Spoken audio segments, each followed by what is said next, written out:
Okay student, now we will study adjacent angles. Adjacent angles क्या होते हैं? Two angles having the common vertex, one common arm and other arms lying on the opposite sides of the common arm are called adjacent angle। Adjacent angles की क्या features होती हैं कि इसमें common vertex होते हैं। जैसे कि आप देख सकते हो यहाँ पे टू एंगल्स बन रहे हैं। एक तो बन रहा है एंगल AOB और दूसरा एंगल आपके पास बन रहा है एंगल BOC। दोनों एंगल्स का कॉमन वर्टेक्स क्या है? O। देखो, जब आप एंगल BOA नाम दे रहे हो तो इस BOA में भी आपके पास कॉमन वर्टेक्स क्या है? O है। ठीक है, उसके बाद मैं दूसरा एंगल आपके पास देती हूँ BOC। BOC जो है इसमें भी कॉमन वर्टेक्स क्या है? O। कॉमन वर्टेक्स दोनों में क्या आ रही है? O। उसके बाद दोनों एंगल्स में जो है आपके पास AOB हो या BOC हो, दोनों एंगल में कॉमन आर्म क्या है? OB। देखिए AOB, इसमें भी OB आर्म है। उसके बाद BOC, इसमें भी कॉमन आर्म क्या है? OB। तो दोनों एंगल्स में कॉमन आर्म क्या है? OB। उसके बाद other arms lying on the opposite side of the common arm. ये सबसे इंपॉर्टेंट पॉइंट है कि जो दूसरी आर्म्स है, ये तो कॉमन आर्म हो गई, इस आर्म को छोड़ दीजिए, जो बाकी दोनों आर्म्स हैं यानी OA और OC, ये दोनों आर्म्स जो हैं ये हमेशा कॉमन आर्म के क्या है? ऑपोजिट में होनी चाहिए। जैसे कि आप देख सकते हो, अब मैं आपको कहूँ कि एंगल AOB और AOC, अब आप कहोगे कि मैम AOB और AOC इन दोनों में भी कॉमन वर्टेक्स जो है O है। ठीक है, और दोनों के अंदर कॉमन आर्म क्या है? OA है। ठीक है ना, AOB में भी कौन सी आर्म आती है? OA आती है, और AOC में भी कौन सी आर्म आती है? OA आती है। कॉमन आर्म OA हो गई। लेकिन फिर भी ये दोनों एडजेसेंट एंगल्स नहीं हैं। क्यों नहीं है एडजेसेंट एंगल्स?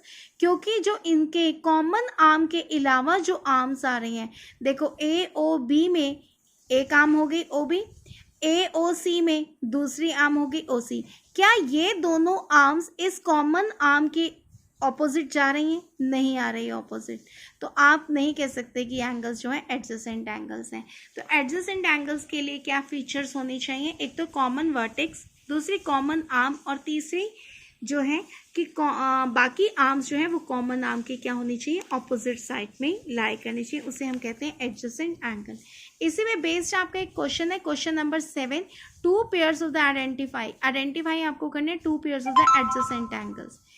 अब यहाँ पे हमें एडजेसेंट एंगल्स बताने हैं। जैसे मैंने सबसे पहले इसमें सारे ही एंगल्स एडजेसेंट बताए, पेयर्स जितने बनते हैं। जैसे एक ले लिया AOD, दूसरा मैंने ले लिया DOB।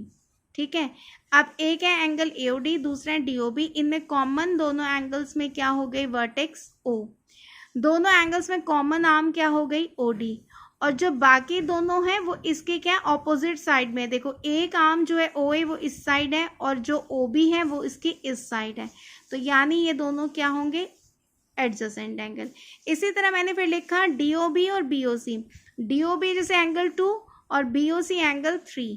ठीक है, अब ये दोनों भी क्या है? Adjacent angles. क्यों है एडजेसेंट एंगल्स? क्योंकि कॉमन आर्म क्या जा रही है? OB, और O हो गया कॉमन वर्टेक्स। अब एंगल 2 जो है वो देखो इस OB कॉमन रे के इस साइड है, और ये इसके इस साइड है। तो ये दोनों भी क्या हुए? एडजेसेंट। इसी तरह आप लिख सकते हो BOC और AOC, तो ये भी दोनों क्या होंगे आपके पास? Adjacent angle. इसी तरह AOC और AOD, ये भी दोनों क्या है? Adjacent angles. अब हम नेक्स्ट करने जा रहे हैं study linear pair. Linear pair क्या होते हैं? The two adjacent angles form a linear pair if the sum of these angle is 180 degree. अब यहाँ पर भी ये दोनों एंगल्स जो थे, हमने स्टडी करी, ये दोनों एंगल्स जो थे एडजेसेंट थे। लेकिन यहाँ ये लीनियर पेयर नहीं बना रहे, क्योंकि इन दोनों का सम 180 नहीं बन रहा। ठीक है, एंगल्स का।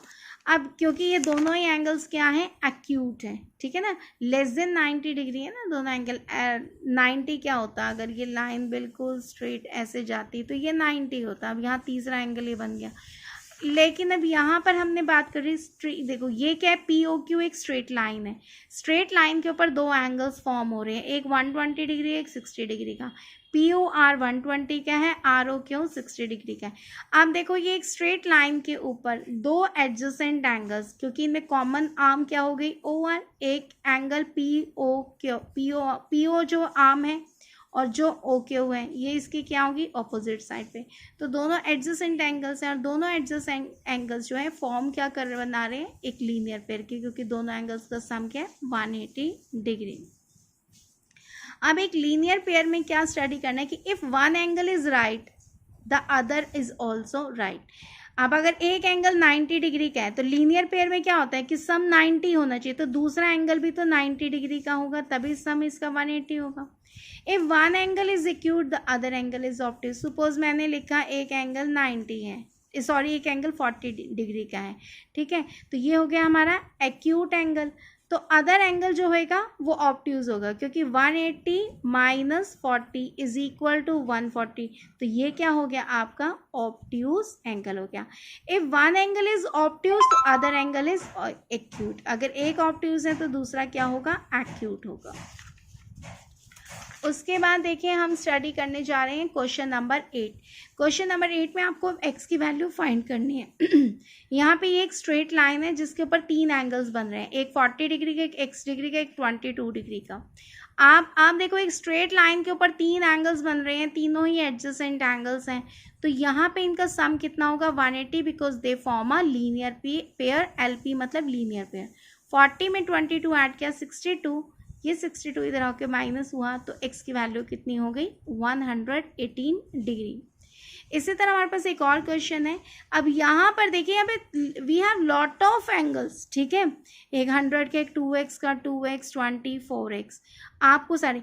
अब ये पूरा एक कंप्लीट आप देखो तो एक सर्कल बन रहा है, तो इस सर्कल को क्या बोलेंगे कंप्लीट एंगल। और कंप्लीट एंगल कितने डिग्री का होता है 360 डिग्री का। इसका मतलब इन सारे एंगल्स का सम कितना होगा 360 डिग्री।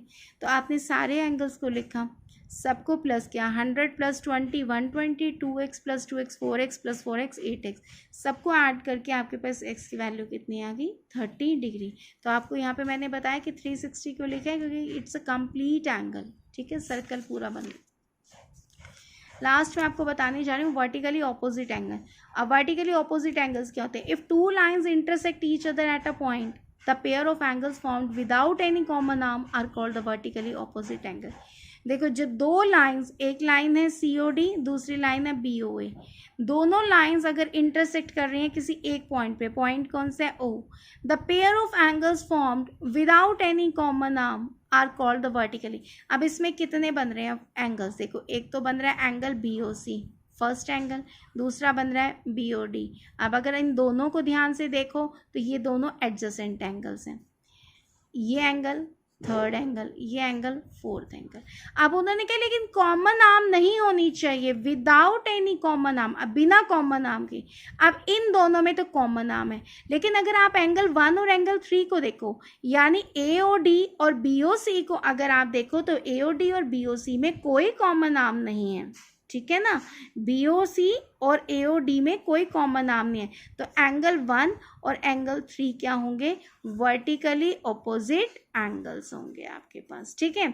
इसी तरह एंगल 2 और एंगल 4 इन दोनों में, यानी AOC और BOD इन दोनों में भी कोई भी कॉमन आर्म नहीं है, तो ये भी क्या हुए वर्टिकली ऑपोजिट। तो angle 2 is equal to angle 4, ये भी क्या होंगे आपके पास वर्टिकली ऑपोजिट एंगल्स।